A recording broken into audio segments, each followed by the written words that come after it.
Wow, that's a beautiful hymn. I've never heard that before, so it's a new song for me. But I remember Harold a long time ago saying in a message, and it was a particular time I needed to hear it.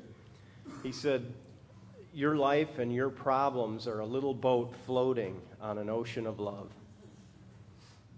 Just go ahead and jump in. And that stuck with me for a long time and still does. I'd like to share with you, I woke up this morning with redeeming the time.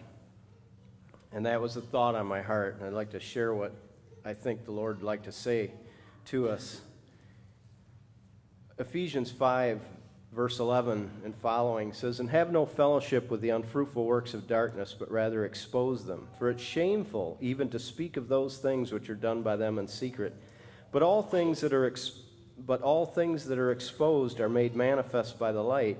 For whatever makes manifest is light. Therefore he says, Awake, you who sleep, arise from the dead, and Christ will give you light. See then that you walk circumspectly, not as fools, but wise, redeeming the time, because the days are evil. Therefore do not be unwise, but understand what the will of the Lord is. And do not be drunk with wine, which is in dissipation, but be filled with the Spirit, speaking to one another in psalms and hymns and spiritual songs, singing and making melody in your heart to the Lord." I think about Pastor Ed. He married my daughter and son-in-law, Ben and Becky, just a short time ago.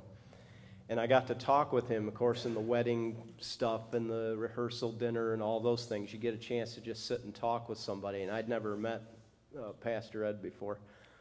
And what a neat man of God. You know, I just love talking to him and just hearing his heart, you know, for souls and all these years that he had walked with the Lord, and he still felt like he knew nothing, but yet he wanted to know more about the Lord. And then I think about him having, as Keith had told me yesterday, he'd had a triple bypass maybe 2-3 years ago, and he wasn't quite the way he was. And now I think of him today, running around heaven, no more short of breath, no more weak feeling in his body, no more feeling like he couldn't accomplish much of anything. And now he gets to worship the King. And I ask you, and what's coming from my heart, I believe, from the Lord is are you redeeming the time? What is it that's going on in your life that you know God doesn't want you to be doing?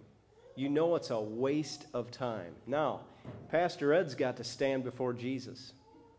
And I'm almost sure, I could be wrong, but I'm almost sure that Jesus said to him, "Well done, good and faithful servant. Enter ye into your Father's glory." Just from his heart and how he looked for every opportunity to share Jesus Christ with somebody. All right?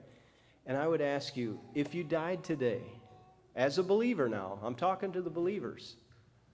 If you died today and you stood in front of Jesus, would you say, "Oh, Jesus, I wished I'd given you more. I wished I'd given you more"? Or will he say, "Well done, good and faithful servant. You exhausted yourself for my work and my kingdom"? Okay, so what is it that's in your life and in my life that's worthless and that I could actually put aside and free up some time to whatever God might even be able to speak into my ear that he'd like me to do?